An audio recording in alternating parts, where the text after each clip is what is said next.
Vamos a continuar con un par de trabajos que se refieren a la reforma del Poder Judicial.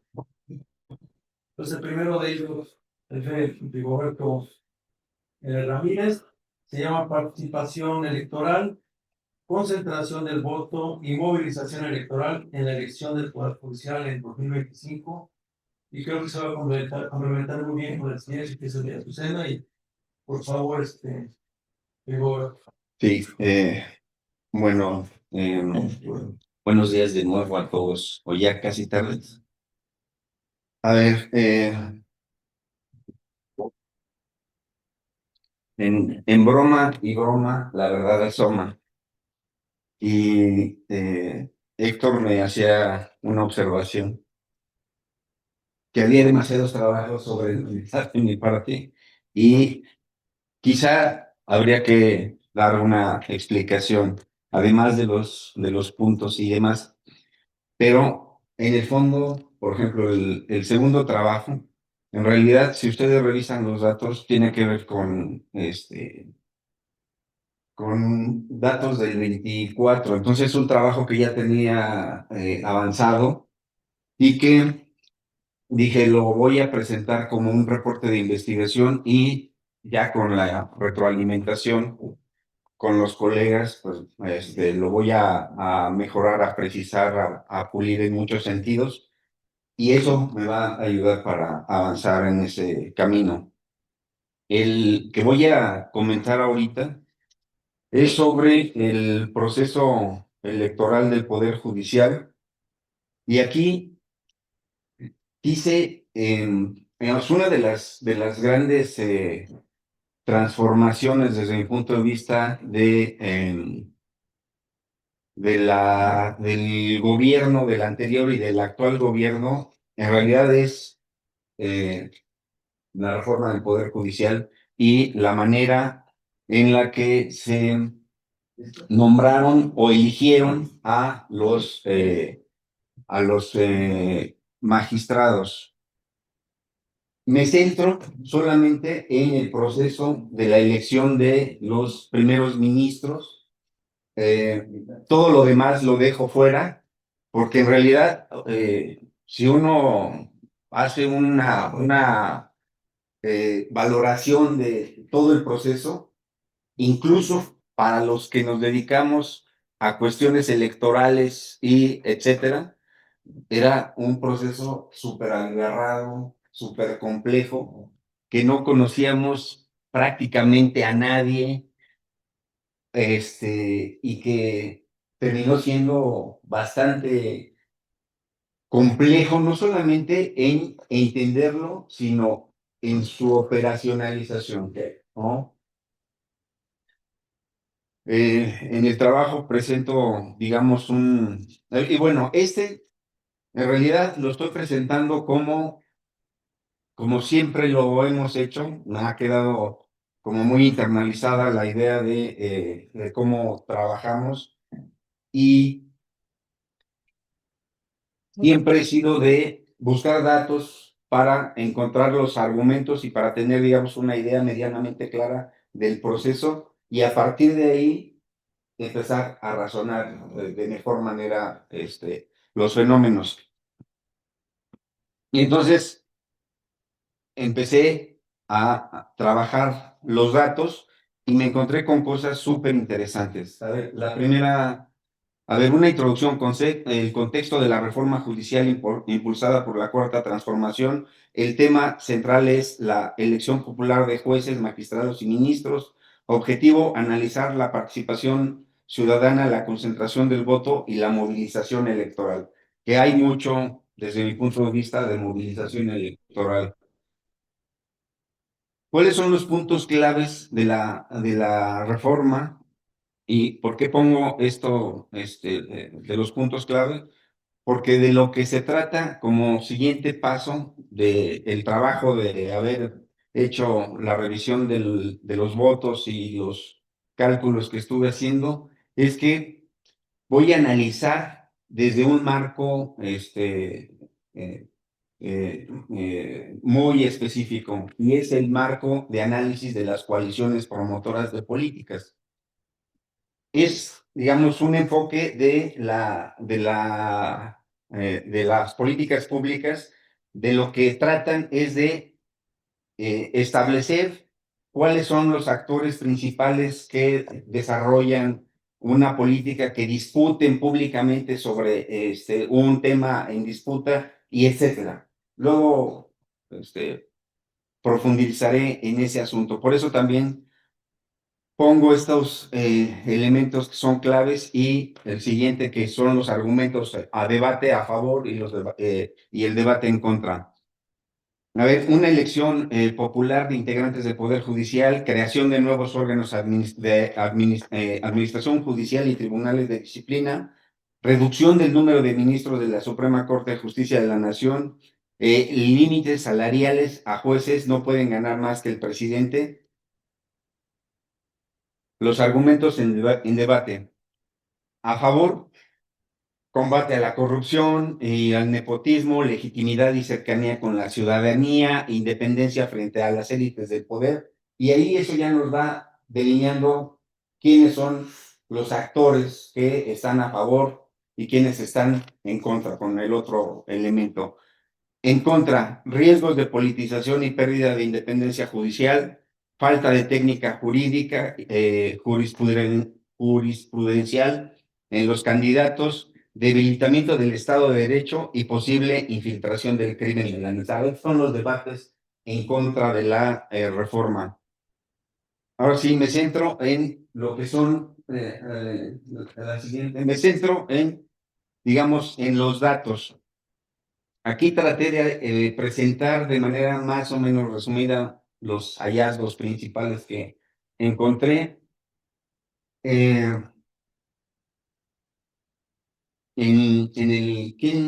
le tocó hacer la revisión de? En el trabajo hay, digamos, un chorro de cuadros, un chorro de gráficas, pero que eso me permite tener, digamos, una mayor claridad del fenómeno, y hay cosas que son muy interesantes. A ver, entonces, un padrón de 99.5 millones de ciudadanos y votantes que solamente fueron 12.9 millones, lo cual representa un 13% de atención del electorado a la convocatoria de la elección. Es decir, es un porcentaje bajísimo, y sin embargo resultan de ahí elecciones legítimas, etcétera, con todos los em, inconvenientes que puede haber generado el asunto aquel de los acordeones y etcétera, etcétera, que tiene que ver con la integridad electoral, ¿no? Que de alguna manera va a hablarnos Azucena. Estados con mayor participación: Coahuila, o sea, sorpresa; Durango, 19%, por encima del promedio nacional; Veracruz, por encima, 19.5%, por encima del promedio nacional, y eso ya habla mucho de un proceso. Yo lo que digo en el trabajo, tengo la hipótesis de que este señor, que me va el nombre ahorita, Hugo Aguilar, en realidad es un cuadro formado a la vieja escuela del priismo. Trabajó incluso con Ulises Ruiz, o quién era el gobernador en su época. En fin, pero que tiene también un pie, tiene un pie en el pasado, pero también tiene un pie en el presente y viendo hacia el futuro, ¿no? Es decir, que es como una bisagra, que tiene como lazos de comunicación con todos. Y el que Coahuila aparezca con un 24.3% es sintomático de eso, ¿no? Es decir, tiene lazos casi evidentes con la vieja escuela, con los priistas que están en Coahuila. Bueno, Durango también, Veracruz, ahí hay también una cosa interesante que luego, a ver si me da tiempo, ustedes me van Me van avisando. Estados con menor participación, Guanajuato 6.6%, Jalisco 7.1%, Baja California 9%, por debajo del promedio nacional, ¿no? Y eso también habla un poco de una de las observaciones que hacía Juan y que a mí me viene dando vueltas en la cabeza también, en el sentido de que la oposición no solamente renunció a legislar. ¿Se acuerdan que en el gobierno de López Obrador se declararon en moratoria, o no sé cómo le llamaban, legislativa, ¿no? Que no iban a atender la agenda legislativa que propusiera el Ejecutivo, etcétera. Quiere decir que se cruzaron y muchos de los medios, o bueno, algunos medios, porque no todos los medios, decían, bueno, entonces, ¿por qué les tiene que pagar, les tiene que pagar del erario público si ni siquiera van a hacer legislación, ¿no? Entonces, desde ahí, yo creo que se metieron en una estrategia absolutamente errónea y equivocada, tanto así que se ve reflejar también, abandonaron, digamos, el espacio de disputa de una institución que es central en la construcción y en el funcionamiento de la democracia liberal. Y a lo mejor eso es lo que está en duda en la actualidad. El siguiente, por favor. A ver, espérenme. Bueno, aquí es la concentración del voto, es decir, en el anterior, quiero decir, en el anterior estoy sumando todos los votos que se le otorgaron a los a las candidaturas ganadoras, a los 10, ya no recuerdo cuántos fueron. 9, a los 9. Y a partir de ahí, calculo qué porcentaje de votos en cada estado se fueron para esas 10 candidaturas. Ese es uno.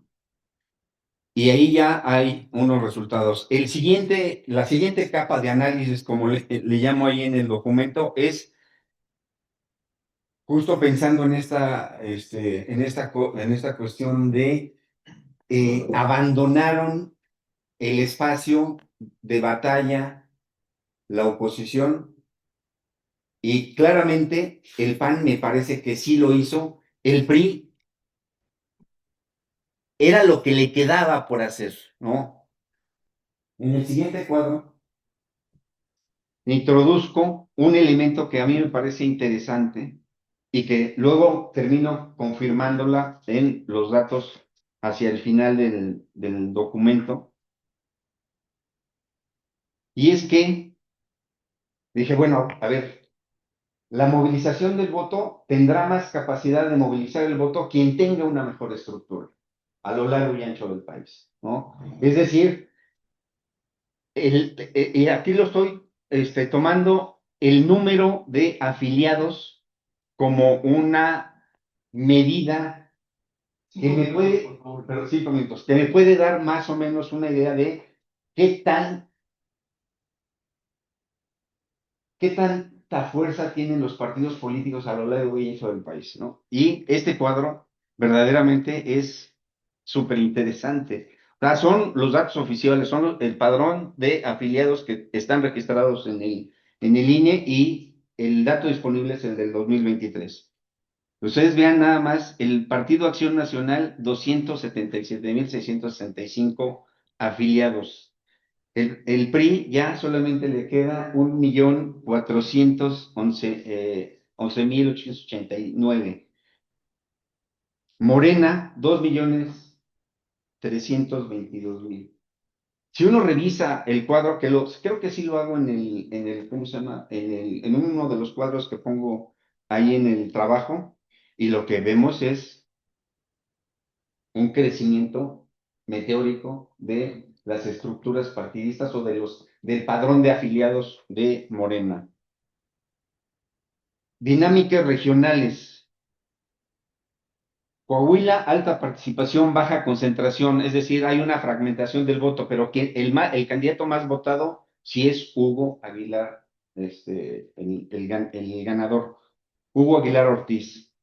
Veracruz, alta participación, muy baja concentración, y porque ahí hay tensiones internas, ¿no? Es decir, Morena a nivel nacional diciendo, vénganse los yunes, porque me van a ser muy útiles, los amenazo, los coacciono, etcétera, y los sumo porque son centrales para poder aprobar un chorro de cosas. Pero se me hace que localmente eso no está muy bien visto desde mi punto de vista, ¿no? Desde el punto de vista, pues, de llegan los lunes a mantenerse, a seguir en la misma órbita, etcétera. Chiapas y Guerrero, fuerte concentración, influencia de estructuras partidistas rurales. Ciudad de México y Estado de México, baja participación, pero un gran peso por tamaño de padrón. Ya sabemos los resultados del siguiente. Los resultados de la elección. Hugo Aguilar, primer lugar, 6.2 millones, Lenia Batres, 5.8, etcétera. Ya no le voy a dar vueltas al asunto. Luego, justo calculo el porcentaje que de votos que cada estado le concedió a cada uno de los candidatos y lo correlaciono con el número de afiliados ¿cómo se llama? En cada estado de Morena. 2 minutos. Sí, estoy cerrando. Nada más ya voy a presentar estas dos gráficas. La siguiente, por favor. El coeficiente de correlación te mide la relación entre dos variables, ¿no?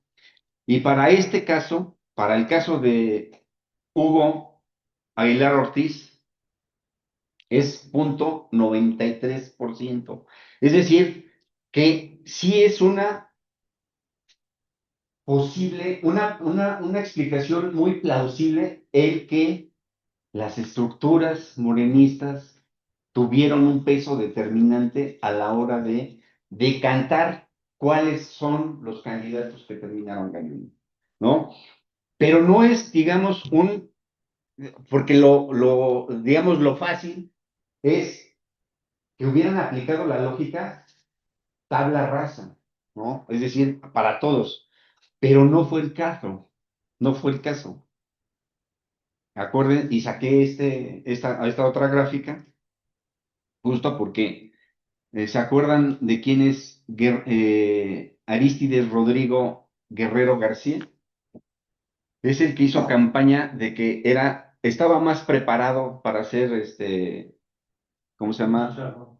Que el chicharrón, que un chicharrón preparado, ¿no? Entonces, en realidad es casi, este, no utilizó la estructura partidista, casi cayó de rebote, porque el coeficiente de correlación arroja que es de 0.65, comparado contra los otros que están en los primeros lugares. Ahí claramente sí hay una acción deliberada de las estructuras, pero no son de las estructuras a nivel nacional, porque Baja California no movió un dedo, contrario a lo que ocurrió en el Estado de México y en la Ciudad de México.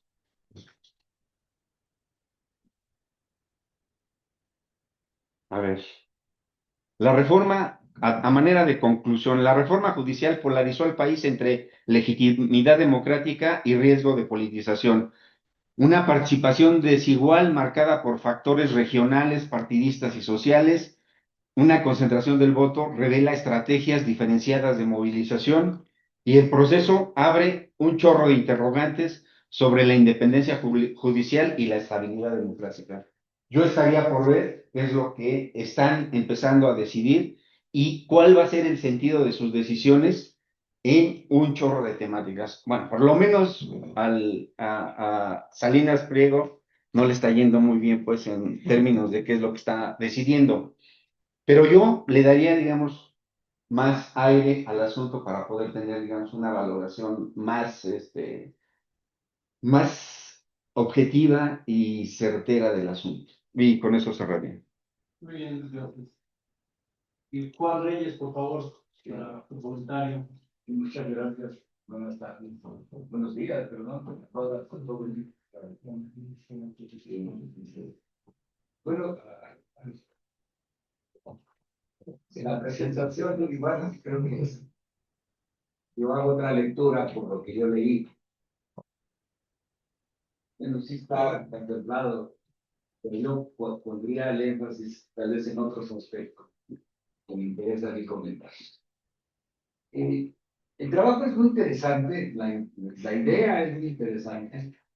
Me parece muy bien que se trate de analizar esta cuestión más allá de los acordeones, sobre todo. Que para mucha gente las cuestiones se producen a los acordeones y realmente no nos permiten ver más allá de lo que realmente sucedió con esta elección. Lo primero que me llamó rápidamente la atención es que empiezas hablando de una escaramuza. Yo digo, esto no es una escaramuza, es algo mucho más complejo, mucho más profundo, ¿no? Son dos proyectos de nación los que están en juego. Tú lo viste al final en las conclusiones. Es la continuidad democrática, ¿no?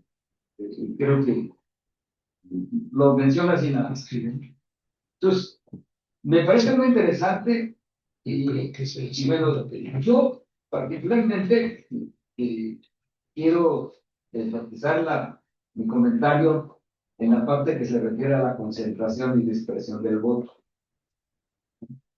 Y creo que hace un poquito falta de precisión qué es exactamente lo que vas a entender por concentración del voto.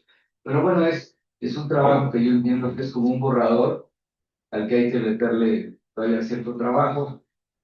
Porque no me queda claro, dice identificar las candidaturas ganadoras, ordenarlas por columnas según los votos. Ya se me pierde un poco la idea, pero es una cuestión de precisión, ¿no? Bueno, lo digo y lo comento en relación al trabajo que se presentó antes, ¿no? Por ustedes. Esto de la idea de la concentración del voto muy alta, alta. Mi duda es si estos criterios son meramente, son cosas numéricas, ¿no? Si son meramente cuantitativas, si no hay una parte cualitativa que le pudiera dar más fuerza a estos criterios. Ya cuando los ordenas en la lista, podemos ver. Porque no sé, ahorita lo menciono más adelante. Creo que hay partes en esto que me interesa a mí, ¿no? Cuando hablas del enfoque de análisis que se propone, que permitiría identificar patrones que podrían revelar dinámicas políticas, ¿no? Subyacentes en cada entidad, ¿no? Ya ves, la idea es, aquí hay un trabajo a futuro, ¿no? Por lo cual, ahorita no parece suficientemente claro qué es exactamente lo que quieres encontrar. Desde luego, me parece bien esta parte donde tú hablas, ¿no? Que hay niveles de participación que interactuaron con la concentración del voto, ¿sí? Arrojando luz sobre aspectos hasta ahora poco explorados en los procesos electorales, y en particular en la elección judicial, lo cual pues es parte de lo que me parece muy interesante. Ahora, hablas en un momento dado, a lo mejor es una idea hacia futuro, y es necesario introducir elementos históricos, sociopolíticos. Y ahí vas a hablar de que tú encontraste una correlación, pero ahí sí me parece muy compleja esa correlación, a diferencia de las hipotéticas, porque no hay datos históricos, no hay datos sociales, no, sociopolíticos, ¿no? Entonces, me parece pues que es como una idea que sí, nosotros creemos que existe una correlación de acuerdo a los niveles de desarrollo, ¿no? Con respecto al voto, por los niveles de educación con respecto al voto, pero como que necesitamos, para hablar de correlaciones, pues tener los datos claros.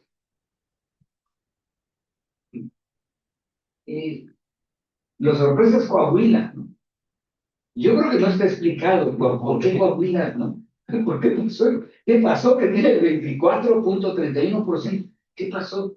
Es El doble, casi el doble. Tú tratas de dar una explicación, ¿no? Hablas hasta de la aspiración al modo de vida estadounidense, y bueno, eh, yo creo que la población de Coahuila no vive necesariamente en la frontera, vive básicamente en la zona de Torreón, la zona de Saltillo, pero bueno, es una posible explicación. Pero también se da, ¿no? Que en el texto, de repente preguntas, tú dices, ¿es posible que las estructuras, ¿no? Puede sugerir, puede indicar? Creo que ahí falta, como que es una cuestión, y habría que ser mucho más firme, decir, esto pasó, ¿no? Decir, es posible, no, quién sabe, ¿no? Entiendo que se trata de un estudio inicial, ¿no? Pero siempre sí me llama la atención eso.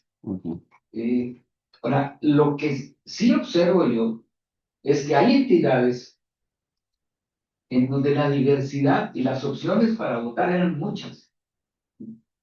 Entonces, y es por eso en la Ciudad de México que la concentración del voto hacia los 9 candidatos es solo del 33%, la tercera parte. ¿Y por qué es esto? Porque hay muchos candidatos. O sea, solamente, digamos, en el 33% funcionó el acordeón. ¿Qué pasó? ¿Por qué hay esa diversidad en la votación? Lo cual me parece, pues, que da luz de cosas muy interesantes. Bueno, ya decía yo, ¿no? Esas correlaciones entre niveles de urbanización, ¿no? Yo no las puedo ver porque pagan los datos. Igual decía yo, pero es muy posible, sí. Luego viene ese cuadro, que es la tabla 3. Entonces, donde haces esta división de muy alto, alto, ¿no? Y resulta que muy alto nomás hay 3 entidades. En alto hay 5, pero en bajo hay un chorro, ¿no? Y finalmente hay otras 6 que están en muy bajo. Entonces, ¿Dónde puse el límite entre ¿dónde cada? están, no? Y yo creo que eso se debe a que son criterios numéricos Sí. y que no necesariamente, ¿no?, son estos criterios que sería bueno tener como más claros. ¿Qué es lo que hace? Tengo la impresión de que en el otro trabajo sí entran a decir por qué alto, por qué bajo, ¿no? Entonces creo que aquí también falta. Bueno, ya por último, esta última cuestión. Ese cuadro donde dice estados que definieron el lugar que ocuparon las distintas candidaturas, no se entiende nada. No se entiende. Por más que le daba, Okay. ¿qué es ese cuadro? Habla de 10 y luego habla de 5, unos números muy raros. El cuadro no explica mucho. Lo que sí explica mucho son estos cuadros donde aparece cada candidato. ¿Cómo fue la votación de cada candidato? Y ahí es como una sugerencia la posibilidad de analizar algunas entidades, específicamente como Ciudad de México, Veracruz. Veracruz y Durango se explica su alta votación porque hubo elecciones locales. Entonces hubo muchos más electores en las urnas. Por eso se explica, ¿no?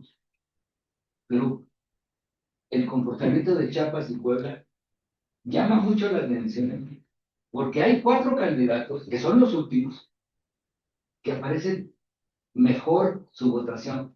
Entonces uno puede decir, ahí se hubo acordeón, o funcionaron de otra manera en Chiapas, en Puebla, no sé. O sea, ahí llama la atención, esos 4 candidatos, Herrerías, Arístides, Irving Espinosa, Giovanni Figueroa, su votación es muy alta en Chiapas, en Puebla. O sea, en porcentaje de votos ellos tienen mucho, para este punto de vista. Entonces, como sugerencia desea, a ver, analizar ciertos estados para que nos dé más claras estas ideas que tú tienes, que fueran mucho más claras y más precisas. Y con ello, pues, ver esta dispersión del voto, ¿no? En fin, yo creo que el trabajo es muy interesante. Tiene muchas cosas, muchos datos, de dónde jalar, de dónde. y bueno, yo en esa parte yo te felicito, por supuesto, ¿no? Y dejaría este comentario para otros, ¿no? Escuchar también lo de Azucena que va por esta línea.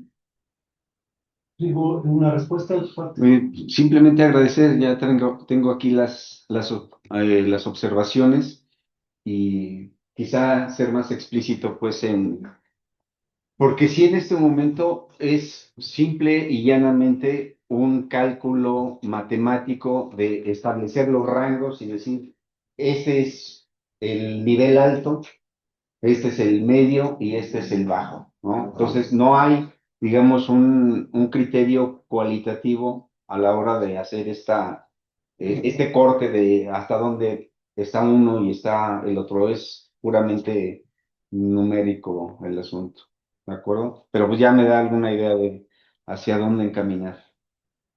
Muy bien, tenemos tres participaciones. Primero Alejandro, Arturo y después Yoselevsky, por favor. Bueno, yo no conozco el trabajo, ¿no?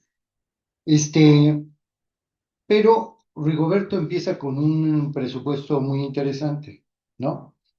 Es decir, esta es una elección atípica, ¿no? Y es una elección atípica en la que los competidores se decantaron desde un primer momento, ¿no? Y la elección se dio en un espectro particular que fue el espectro de Morena. La votación que tiene ahora esta elección judicial es la elección, es la votación, son los grupos que tiene Morena, ¿no? Entonces, o sea, es la votación que ha tenido en ciertos, ¿cómo se llama? Elecciones, donde los que han participado fundamentalmente es Morena. Entonces, decantando esta particularidad de la elección, lo que es interesante analizar es qué se manifestó en esa elección. Entonces, a mí me parece muy interesante, digo, aparte de lo que dice Rigo, un análisis que hace Viri Ríos de esta elección. Lo que dice Viri Ríos, que muchos de ustedes la conocen y que es analista y una analista muy joven y además muy buena, lo que dice es que lo que se puede ver en esta elección es una disputa al interior de Morena, o sea, de Morena. Es una disputa al interior de Morena, ¿no? Y entonces empieza a ver las tendencias que se empiezan a dar en los diferentes espacios y en los diferentes estados, ¿no? Y empieza a ver de los nombres que se veían en el acordeón, cómo habían quedado, ¿no? Y empieza a sacar cosas muy interesantes, ¿no? Que no se veían, si uno analiza así los datos. Realmente hubo al interior de Morena, bueno, dice, hubo varias tendencias, ¿no? Pero la principal es una lucha entre Lenia Batres y la ministra, no me acuerdo cómo se llama, y Yasmín, o sea, hubo una disputa entre dos grupos políticos al interior de Morena. Y los resultados en cada uno de los estados está reflejando la lucha entre estos dos sectores, ¿no? Todo lo demás, había lugares donde ganaba Yamín Esquivel, Lenia Bartes quedaba en tercer lugar, y así por el estilo, ¿no? Entonces dice, hay esta tendencia que es la que privilegió las cuestiones. Por supuesto, hay una disposición de la Presidenta de la República que sale reflejada en todos los resultados. La del ministro no quería, la Presidenta de la República no quería que ni Lenia Batres ni Yasmín Esquivel fueran las presidentas ¿cómo se llama? De la Suprema Corte.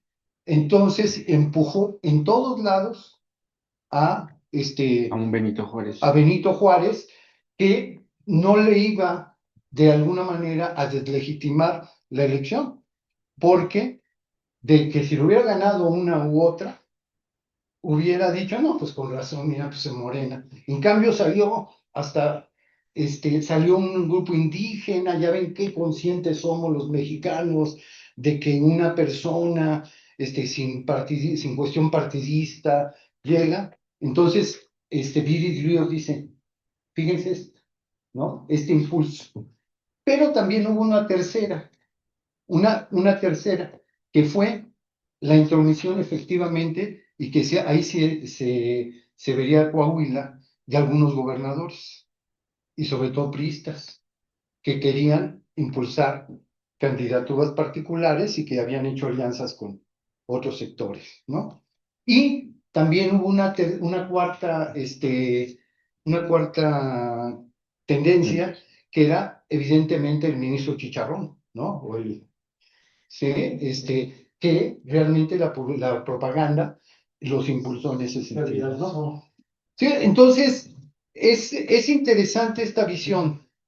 Es interesante esta visión porque nos da otro sentir de lo que fue esta elección, ¿no? Entonces, complementar este análisis que tiene con esta visión que a mí me pareció muy buena el análisis de Viri Ríos, yo creo que ayudaría mucho a poner en la dimensión que se dio esta elección. La elección se dio entre diferentes corrientes de Morena, que fueron las que determinaron todo. Los otros actores, para bien o para mal, se salieron de la contienda. Luego escuchamos a Polo, no tú cierres. Te explico por qué me estaba viendo tan. Gracias por ir. Es que me acuerdo del chiste del cual era el presidente bombero de México, como Benito Juárez, ¿no? Para apagar fuegos, no sé. En este caso. No, yo creo que sí, me parece muy interesante mantener, bueno, la investigación inicial que tienes, ¿no? No solamente porque es una visión siempre se formula, sino por todas sus implicaciones. Y en este caso me llama poderosamente la atención, o sea, el caso de Coahuila, ¿sí? Que es el último de los últimos bastiones turísticos, por ejemplo, ¿no? En cuanto a participación. Ya me perdí ahí un poco Guanajuato, creo que es el que tiene la más baja, creo, ¿no? Sí, de los más bajos. Y es un bastión panista. Nuevo León, ¿sí? Nuevo León. Es decir, como que sí quedan todavía muchos cabos ahí sueltos, pero que me parecen muy valiosos en cuanto a aportación. Y yo creo que al margen de interpretarlo de manera inmediata, que es como se planteó, ¿no? La pérdida de la democracia, pues ese tipo, es decir, es un planteamiento obviamente sí, y en efecto lo que le está dejando, pues sí, hay un perfil, pero muy constante, ¿no? Que es el de Hugo, ¿no? El presidente de la Suprema Corte. Y la otra que yo creo que sí debieras valorar, bueno, la parte está de que si se pierde la democracia, yo creo que la debieras dejar hasta el último, yo creo que como hipótesis, o sea, es más valioso creo que tu aportación en el sentido de qué es lo que está sucediendo hacia adentro de la misma, del mismo poder policial, porque entonces podríamos toparnos con el comparativo con el caso de Sevilla, la reforma de Sevilla, es decir, esa sí fue democrática, también ahí hay también una serie de conflictos gravísimos, y te quiero referir porque yo lo retomo en la parte incluso de lo que voy a presentar mañana. La denuncia, que ahorita se da a la distancia y a lo mejor no se ve tan fuerte, ¿sí? Pero la denuncia de Mario Ruiz Massieu, en el par de libros que él escribe respecto del juicio bueno, respecto del homicidio a su hermano, Francisco Ruiz, una de las críticas centrales de él es justamente el poder judicial y su vínculo estrechísimo con el PRI, ¿sí? Entonces, que sea de Morena, no me está diciendo, bueno, y el cambio obviamente que introduce Sevilla, ¿no? Entonces yo creo que esta hipótesis, que es digna de tomarse en consideración, va a dejar hasta el último para no prejuiciar los resultados que pueda tener, ¿no? Y esta parte cualitativa que creo que a mí me desconcierta, un bastión triste y un bastión la lista, uno con el más alto, la más alta votación y el otro con la más baja votación, cuando sabemos que Guanajuato está viviendo una violencia, pero impresionante, o está en ese momento viviendo una violencia impresionante. Pero bueno, me agradó la propuesta tuya. Muchas gracias, Arturo. Vamos con Ricardo, por favor. Y deben de ser los materialistas los que votaron ahí, ¿verdad? Seguramente. No, no votaron, son materialistas totalmente. Materialistas todavía, ¿no? No, ese no, porque fueron acarreados. Entonces, los acarreados No, son fueron materialistas. estimulados por el Fueron sistema. estimulados. Bueno, Perdón. adelante. Sí, una observación acertada es que la abstención, apartarse del asunto es el camino a la extinción. Ya le pasó al PRD cuando no quiso participar en el IFE. Ujú, Fue un paso importante para comenzar a deshilacharse. ujú. Pero una pregunta a propósito de la participación. En ninguna parte apareció qué proporción de la población es usuaria del Poder Judicial. ¿Quiénes, digamos, han tenido algo que ver con el Poder Judicial en su vida normal?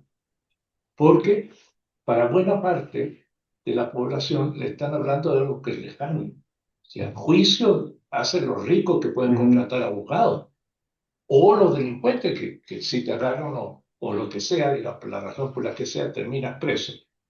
Pero el grueso de la población, la verdad que toda esta discusión le cae muy lejos. Ujú. Al margen de toda la bulla, digamos, en los medios, los acordeones y todo lo demás, yo no he visto datos acerca de qué parte de la población realmente tiene alguna experiencia con el Poder Judicial en su vida, como para pensar que tendría alguna razón para votar en este asunto. Ok. Quiero decirte, Juan, por favor. Bueno, Alejandro sugiere que sigas con las especulaciones. Yo no estoy de acuerdo. O sea, hay que decir la especifica qué sería. ¿Cómo me lo demuestras? Imposible. Con datos, Juan. Ay, entonces, que la presidenta quería uno que no quería la otra. Eso es especular. O sea, yo creo que Viri Ríos se puede especular porque hace periodismo. Pero nosotros no podemos especular porque hacemos academia. Evidencia. Y efectivamente podemos observar los datos. ¿No? Yasmín Esquivel, por ejemplo, tiene mucho mejor votación en Chiapas que Lenia Vázquez. Ujú. Pero en la Ciudad de México y en el Estado de México, las votaciones. Pero eso. Es muy raro que ahí está Martín No, Batres. no, Qué raro es que es de tu especulación. Está bien. El dato es, la señora tenía en la zona metropolitana, pues un perfil malo, porque había sido reconocida como Denunciada como- plagiaria, etcétera, etcétera. Entonces, en términos mediáticos es obvio, pero o sea, no es de que alguien fue y les dijo, voten o no voten, no.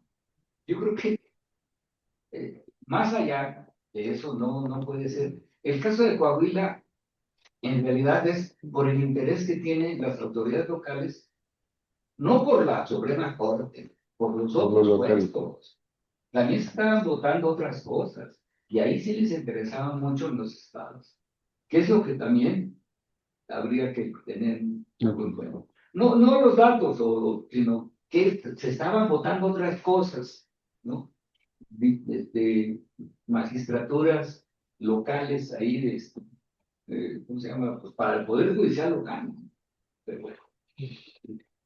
Finalmente, Sí, no, bueno, simplemente agradecer pues los comentarios que ya me han hecho y quizá retomar, por ejemplo, esta variable que introduce Ricardo, a lo mejor también hacer una correlación en términos de, hay encuestas, ¿no? Que se hacen periódicamente, ya que se puso tan de moda el tema de la seguridad, también hay encuestas en donde han incorporado el tema de qué opinión tiene del Poder Judicial, qué opinión tiene de tal, ¿no? Entonces, quizá voy a hacer una valoración Pero eso hasta donde... apuntan más a los ministerios públicos, Sí, más que al Poder sí, más Judicial. que al Poder Judicial. No, Bueno, te he preguntado porque es cierto, digamos, no toda la población sí, tiene sí, experiencia. sí, sí, sí. Bueno, La otra cosa quizá que por ahí, a lo Yasmín mejor. Esquivel tenía la ventaja que la conocían, aunque fuera mal. Claro, pero lo que pasa es que el que llegaba al voto y no conozco a nadie, Sí. esta sí la conozco. Sí. Sí, pues, No, de hecho, una de las observaciones que hace Viri Ríos justo es, ella no incorpora a Yasmín Esquivel en su lista de los mejores candidatos, justo porque dice, tiene la precede la historia, pues, ¿no? Entonces, o su episodio plagiario. presencia Entonces, mediática.